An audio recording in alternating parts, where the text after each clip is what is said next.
guys, welcome back to another video and Happy New Year. I hope your 2018 is off to a wonderful start. I don't ever make New Year's resolutions because frankly, I don't have the willpower to stick to them, but also because usually they're so harsh and negative and restrictive and unrealistic. Go to the gym every day for the next year. Never gonna happen. Eat healthy every day for the rest of your life. Also, never gonna happen. I like white flour too much to do that. Instead, in 2018, I'll be focusing on positive actions and healthy habits that I genuinely want to do, that will be fun and creative, and that will make me happy. And since it's 2018, I'll be focusing on 18 different practices or 18 different areas of my life that I want to work on or improve, from sleep to gratitude to romance. I can't wait to share these healthy habits and practices with you. I'll be doing a vlog for each of the different 18 areas, and I'll show you how I'm using this practice in my life and tips for incorporating it into your life as well. So here's my list of 18 healthy habits for 2018.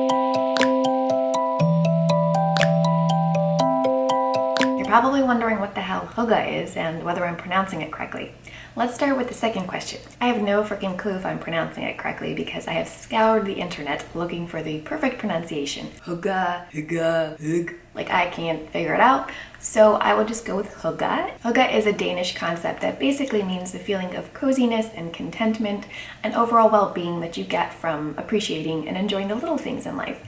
So who wouldn't want to add some of that to their life? So in 2018, I plan to slow down a little bit and enjoy life, enjoy little things, and just feel cozy overall.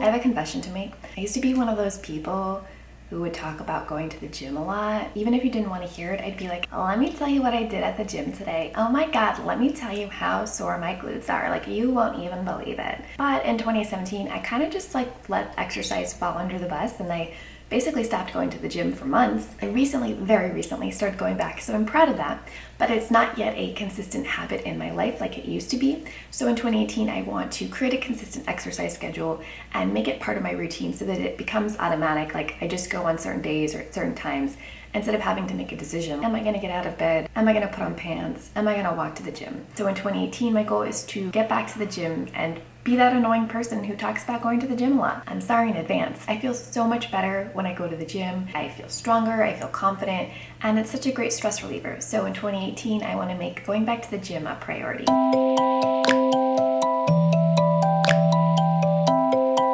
I've been with my partner, babe, boyfriend, whatever you want to call him, for the last 7, almost 8 years, and we have an amazing relationship, no braggies. But if there's one thing that we could work on, I think it would be bringing back the romance. Time for sexy time. Just kidding, this will be G-rated.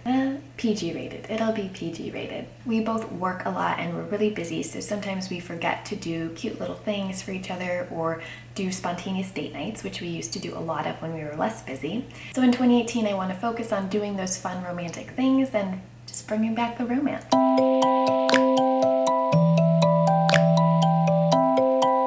A treat is something you just give yourself just because you love yourself, because you think you're fabulous, because you're awesome. It's a small little pleasure or an indulgence or a little gift. It doesn't have to be something big. Unlike a reward, it's not something you have to earn. It's just something you want to give yourself. I want to go get my nails did. I want a piece of chocolate cake. I don't want to wear a bra today. I know that when I treat myself on a regular basis, I feel happy, I feel rejuvenated, and it's just an easy way to feel better. So in 2018, I plan to treat myself more regularly.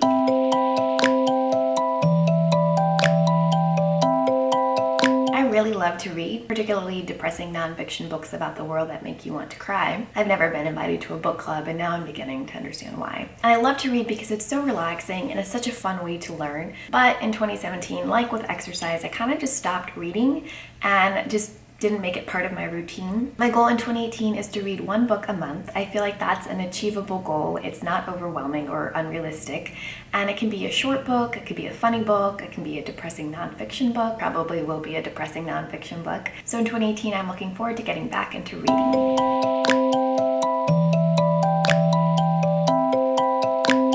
I feel like I've been pretty lucky with my skin. I don't have too many major issues, but I also don't know anything about skincare and frankly don't take very good care of my skin. But now that I'm 30, I feel like I should probably start paying attention to all of this. That involves learning about skincare, learning what the products contain, what ingredients, what I should be putting on my skin, what I shouldn't be putting on my skin. Yeah, my goal in 2018 is to preserve all of this for the next 60 years. Seems realistic.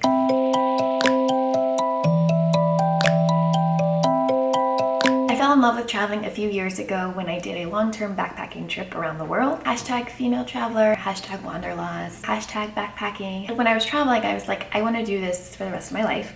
Obviously, who wouldn't? But I realized it wasn't as realistic as I would have liked. I'm not able to take a 6-month backpacking trip whenever I want, but I am able to take short trips here and there, long weekends, exploring new places that aren't that far away. So my goal in 2018 is to plan more travels, travel more, and just explore new places, cities, and hopefully countries.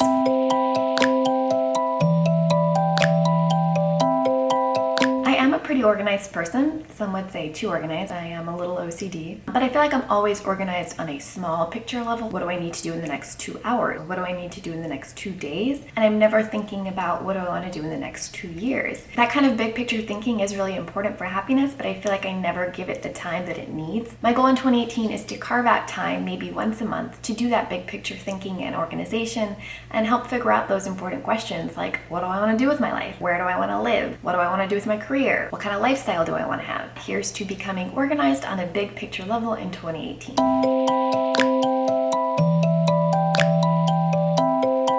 I freaking hate clutter. Unfortunately, I have a lot of clutter. Not like in the hoarder sense of the word, but I do have a lot of stuff that I don't need. Books and clothes lying out of their specific places. I did do the Marie Kondo life-changing magical tidying up art of tidying up, can't remember what it's called. It did work a little bit, but I didn't give it enough care and I stopped paying attention to it after the first few weeks. And now I just have a bunch of stuff that I don't need again. So in 2018, my goal is to minimize clutter. When I have a clear space, I have a clear mind, which means I'm happier. Basically, my goal is to live in one of those feng shui apartments where it looks like nobody lives in. That is my goal, to live in a place where it looks like nobody lives. So here's to that. I'm a big fan of sleep, and I've spent years researching how to get a better night of sleep, and I've dramatically improved my sleep over the last few years. But in 2017, I feel like I didn't respect my beauty sleep enough. And it's not like I was getting like 3 hours of sleep. That would be absurd. But instead of getting the usual 7.5 to 8 hours of sleep, I was getting like 6.5 to 7 hours of sleep. And that doesn't seem like a big change, but over time it does make a difference. I noticed that eventually I was getting tired in the afternoons, which normally doesn't happen. I usually have lots of energy and so much energy that I annoy people. So in 2018, I want to take sleep more seriously because it's so important for mental health, for physical health, for your diet, for everything. And so here's to sleeping at least 7 hours a night in 2018.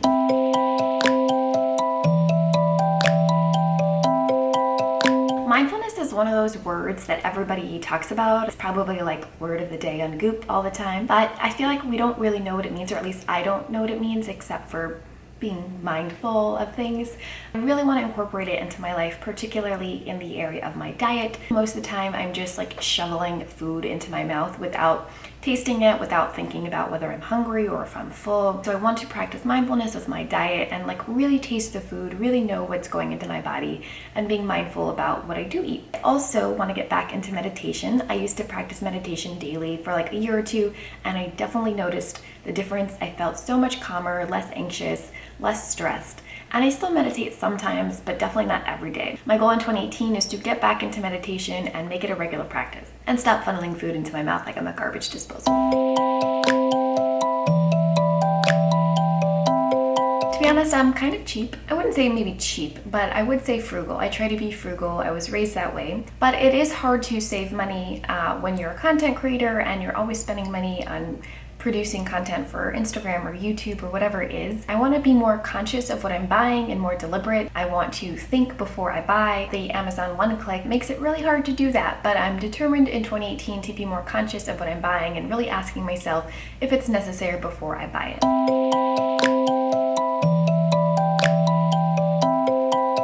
If there's one thing I know that consistently makes me happy, it's spending time in nature. I absolutely love being outdoors and hiking and just being enveloped by mountains and trees and forests. It's a little hard in New York City to spend time in nature because nature is just this concrete jungle where you are surrounded by millions of people and weird smells and subway cars. But it isn't impossible to spend time in nature. It's definitely doable. So in 2018, I want to find creative ways to spend more time in nature, whether it's in New York City or on vacation.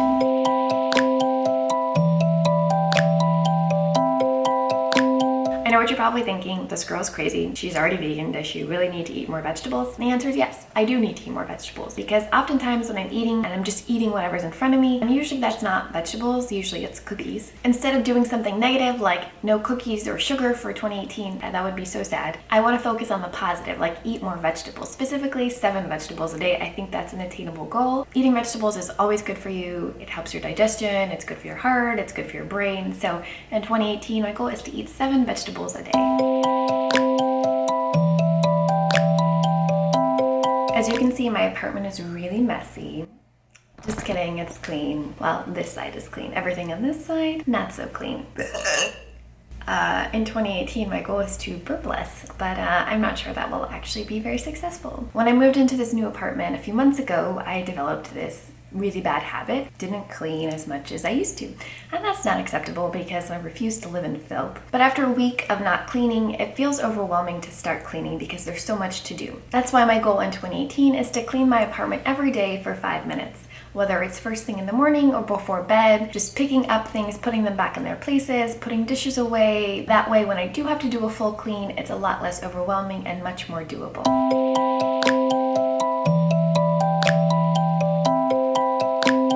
I used to keep a daily gratitude journal, and I would write 3 things that I was grateful for every day. Sometimes it would be in the morning, sometimes at night, sometimes it was little things like I'm grateful I caught the subway on time today, and sometimes it would be big things like I'm grateful for my parents and their unconditional love. I love you guys. And it doesn't have to be long, it can be just a sentence or 2, and it really does boost your happiness in so many important ways. It just reminds you that life is awesome and that you're awesome. So in 2018, my goal is to get back into daily gratitude journaling.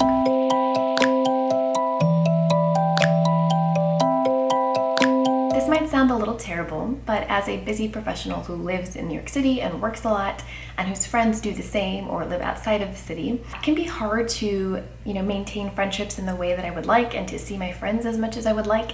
And in 2017, I feel like I definitely did not work on that enough. I didn't see my friends as often as I would like. I didn't see certain friends very much at all. In 2018, I want to focus on being a better friend, planning more dates with my friends, and seeing them more often, because having strong friendships obviously makes you happy, and it's actually one of the key indicators of a healthy and happy life.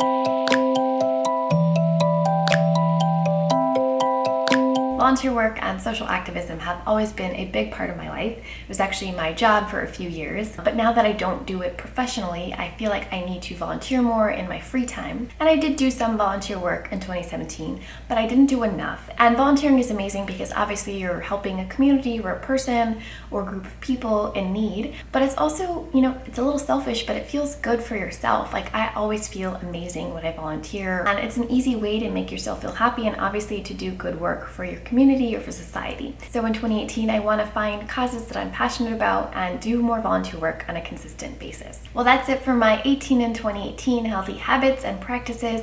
I can't wait to start these vlogs and share them with you and give you updates and hopefully help you incorporate some of these healthy practices into your life. Thank you so much for watching, and stay tuned for the next vlog. Thanks guys, bye.